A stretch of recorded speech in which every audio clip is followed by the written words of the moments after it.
A fé que remove milhões apresenta Deus precisa de dinheiro? Vamos ver? Antes de tudo, quero deixar duas frases contraditórias ditas pelos pastores. Deus não quer o seu dinheiro, porque Deus não precisa de dinheiro. Dê o seu dízimo, porque você está dando é para Deus. Justificativa esfarrapada dos líderes de igrejas.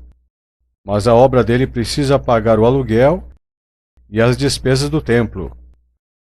Resposta para a justificativa esfarrapada dos líderes de igrejas. Mas em nenhuma parte da Bíblia afirma que o dízimo foi instituído para esta finalidade: pagar salário de líder religioso, aluguel e despesas de templo. E muitos pastores preferem ter um local alugado do que comprar o local, porque estando alugado tem sempre a desculpa da despesa do aluguel, e aí podem pedir sempre dinheiro. Repare que outras instituições não pedem dízimo e têm os seus templos comprados. É só você raciocinar. Nada mais é tão simples quanto isto. Com esta contradição, tudo fica bem claro que o interesse de pedir dízimo e ofertas na igreja é para manter o salário do pastor. Pois, se fosse apenas para pagar o aluguel do local de reunião, bastava algumas coletas de ofertas na presença de todos, até inteirar o valor, e depois seria contado o valor e exposto um relatório mensal com entradas e saídas diante dos irmãos, apresentando centavo por centavo. Porém, os pastores não aceitariam esta clareza, porque o povo iria saber quanto era o salário do pastor, não é mesmo? Já que ele sabe quanto você ganha, por que então você que contribui para o salário dele não poderia saber quanto ele recebe? Isto não é transparência? Em Malaquias, capítulo 3, verso 10, fala que os sacerdotes levitas roubavam a Deus nos dízimos e nas ofertas, como está escrito em Malaquias, capítulo 2, verso 1. Então, por que os pastores que não são levitas colocam o dízimo, que era alimento comestível, alimento do campo, da agricultura e de criação de animais pecuária, como obrigatório e as ofertas como voluntárias? Isso é feito porque o dízimo é um compromisso certo todo mês. Em nenhuma parte da Escritura encontramos essa mudança de dízimo em dinheiro mensalmente ao líder religioso, onde garante a noite tranquila de sono do pastor, sabendo que os irmãozinhos não irão falhar com seu salário no fim do mês, por causa da imposição ou carnê de 12 mensalidades, ou desconto direto do olerite ou do cartão magnético do membro da igreja. Esta introdução foi apenas para você perceber que Deus é Espírito e jamais precisou de dinheiro. Portanto, agora iremos analisar a palavra do Senhor Jesus Cristo e conhecer a verdade daquele que deu a sua vida em sacrifício vivo para a remissão dos nossos pecados. Na primeira carta a Timóteo, capítulo 6, dos versículos 3 ao 6, está escrito assim: Se alguém ensina outra doutrina, e não seja em conformidade com as sãs palavras do nosso Senhor Jesus Cristo e com a doutrina que é segundo a piedade, é soberbo e nada sabe. Mas são homens corruptos de entendimento e que não conhecem a verdade, cuidando que a piedade seja causa de ganho monetário. Aparta-te dos tais, mas grande ganho é a piedade, ou seja, o socorro do necessitado, com contentamento. E em aos Romanos, capítulo 11, verso 35, está escrito assim: Quem deu primeiro a ele para que fosse recompensado? Será que precisamos dar algum bem material a Deus para receber as suas bênçãos?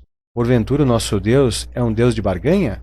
No Salmo, capítulo 50, versículo 12, disse o Senhor Deus: Se eu tivesse fome, eu não vos diria, pois meu é o mundo e a sua plenitude?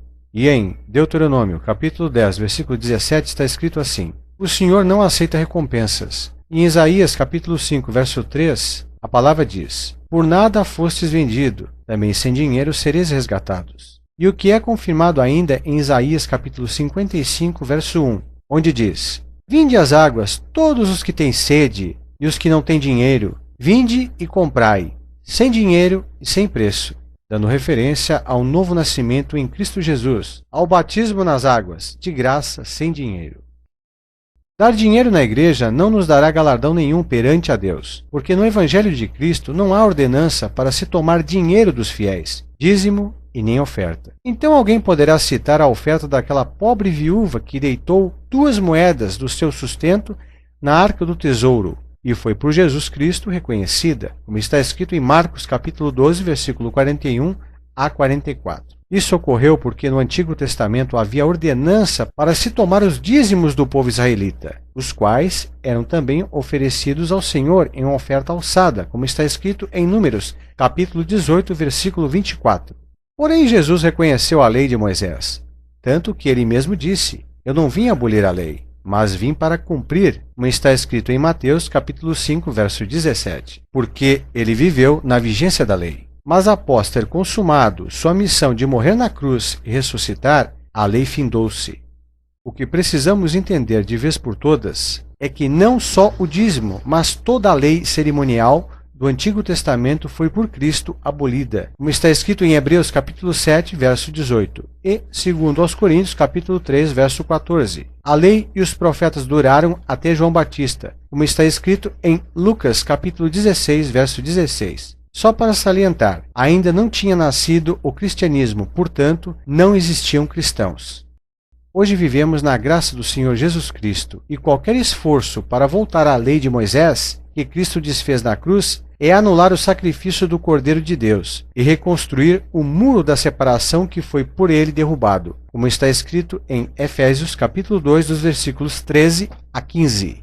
Em 2 Coríntios capítulo 9, versículos 6 a 7, a palavra diz assim: O que semeia pouco, pouco também ceifará. E o que semeia abundância, em abundância também ceifará. Cada um contribua segundo propôs no seu coração, não com tristeza ou por necessidade, porque Deus ama quem dá com alegria. Muitos pregadores usam este texto sagrado por ocasião da coleta, dizendo que isto é dinheiro para a obra do Senhor. Mas não mencionam o versículo 9 do mesmo capítulo, onde a palavra diz: Distribuiu, deu aos pobres, a sua justiça permanece para sempre. E também é confirmado no Salmo 112. Observaram que o Senhor Jesus mandou semear com alegria? Neste texto, o Senhor está ordenando que façamos caridade, ajudássemos quem tem necessidade, como determinou em todos os livros do Novo Testamento, mesmo porque o Senhor Jesus nunca mandou semear dinheiro nas igrejas, mas o amor ao próximo em forma de caridade. Muitos perguntam: se não podemos coletar dinheiro dos irmãos, o que faremos para manter os templos? Quando os discípulos mostraram a estrutura de um templo para o Senhor Jesus, ele lhes respondeu: Em verdade vos digo que não ficará pedra sobre pedra e não seja derribada, como está escrito em Mateus capítulo 24, dos versículos 1 a 2. Por que então iremos nos preocupar com coisas materiais que para o Senhor Jesus não têm valor algum? Na palavra está escrito assim: O Deus que fez o mundo e tudo o que nele há, sendo o Senhor do céu e da terra, não habita em templos feitos por mãos de homens, nem tampouco é servido por mãos de homens, como que necessitando de alguma coisa, pois ele quem dá a todos a vida e a respiração a todas as coisas, como está escrito em Atos capítulo 17, verso 24 a 25. O templo que o Senhor valoriza não é a estrutura material construída por mãos de homens, porque igreja não é prédio, mas é formado por cada um de nós que o tememos e guardemos a sua palavra no coração, e formamos um corpo, cuja cabeça é o Senhor Jesus. E esse corpo constitui a igreja de Cristo, que ele virá buscar para a vida eterna. Observe: Vós sois o templo do Deus vivente. Como Deus disse: Nele habitarei e entre ele andarei, e eu serei o seu Deus, e eles serão o meu povo, como está escrito em 2 Coríntios capítulo 6, verso 16. Este é o templo que devemos e precisamos conservar, íntegro, puro, santificado, para a permanência do Espírito Santo do Senhor Jesus. E em Mateus capítulo 18, verso 20, disse o Senhor Jesus: Onde estiver 2 ou 3 reunidos em meu nome, aí eu estou no meio deles. Portanto, meu amado irmão, não se deixe levar por suaves palavras, porque a palavra do Senhor nos alerta em 2 Pedro capítulo 2, verso 3. Por avareza farão comércio de vós, com palavras fingidas. Em Naum capítulo 1, verso 3, está escrito assim: E o Senhor não terá o culpado por inocente. Disse mais: Errais por não conhecer as Escrituras, e nem o poder de Deus. como está escrito em Mateus, capítulo 22, verso 29. E maldito o homem que confia no homem, como está escrito em Jeremias, capítulo 17, verso 5. Mas bem-aventurado o homem que deposita a sua confiança no Senhor, como está escrito em Salmo, capítulo 40, verso 4. Em Hebreus, capítulo 13, verso 15 a 16, está escrito assim: ofereçam sempre por ele a Deus sacrifício de louvor, isto é, o fruto dos lábios que confessam o seu nome. E não vos esqueçais da beneficência, ou bondade, e comunicação, porque com tais sacrifícios Deus se agrada. É fácil agradar a Deus. O sacrifício que o Senhor requer de nós é este, que nós o adoremos, porque Deus é Espírito e importa que o adoremos em espírito e em verdade, como está escrito em João capítulo 4, versículo 23 a 24. Ele não requer nenhum bem material, pois todas as coisas foram feitas por ele. O Senhor quer que amparamos os nossos irmãos nas suas necessidades e sejamos hospitaleiros, como está escrito em Romanos capítulo 12, verso 13. Isto sim agrada a Deus. Isto é amor ao próximo. Isso é ajuntar tesouro no céu. Para alcançar a salvação necessário é fazer a vontade do Pai, que está no céu, como está escrito em Mateus capítulo 7, verso 21. Obediência aos seus mandamentos, não só com palavras, mas com boas obras, porque amar ao próximo vai muito mais além do que esboçar um sorriso para o irmão, dar-lhe um abraço ou simplesmente dizer que o ama. Necessário é saber que o próximo sente a mesma fome, a mesma dor, o mesmo frio que sentimos, e precisamos socorrê-los nas suas necessidades. Fazer caridade, isto sim, nos dará galardão para a vida eterna. No livro de Mateus, capítulo 25, verso 31 a 46, o Senhor Jesus nos dá a certeza que arrebatará para si os que foram caridosos com o seu próximo, mas quanto aos que negligenciaram este amor, está reservado o fogo eterno. Vejamos esse exemplo. Vão dois irmãos caminhando, a cada qual segue seu caminho, um pela direita e outro pela esquerda. O irmão que caminha pela esquerda sai por aí dando dinheiro para construir templos, para salário de dirigentes e líderes da igreja, para a viagem da cúpula da igreja, enfim, dinheiro para ser usado em coisas materiais. O irmão que caminha pela direita dá alimento para quem tem fome, agasalho para quem tem frio, visitando os enfermos, acolhendo o estrangeiro, usando para amparar necessitados. No fim da jornada, ambos se deparam frente a frente com o Senhor Jesus.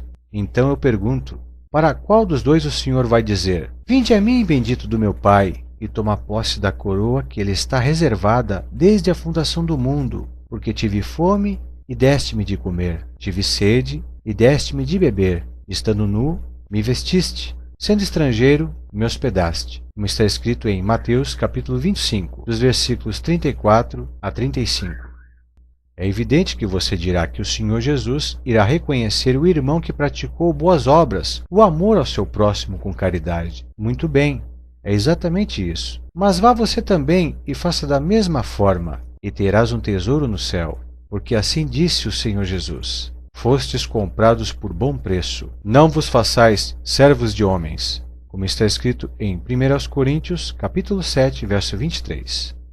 Mais uma mentira revelada. Nem Deus, o Senhor Jesus, não precisa do dinheiro de ninguém. Não há nada encoberto que não seja revelado, e nem oculto que não haja de saber-se, como está escrito em Mateus, capítulo 10, verso 26. Estas palavras só são reveladas para aqueles que Deus ainda ama. Continue no nosso canal e assista a todos os vídeos. Que a graça e a paz do nosso Senhor e Salvador Jesus Cristo seja com todos vós.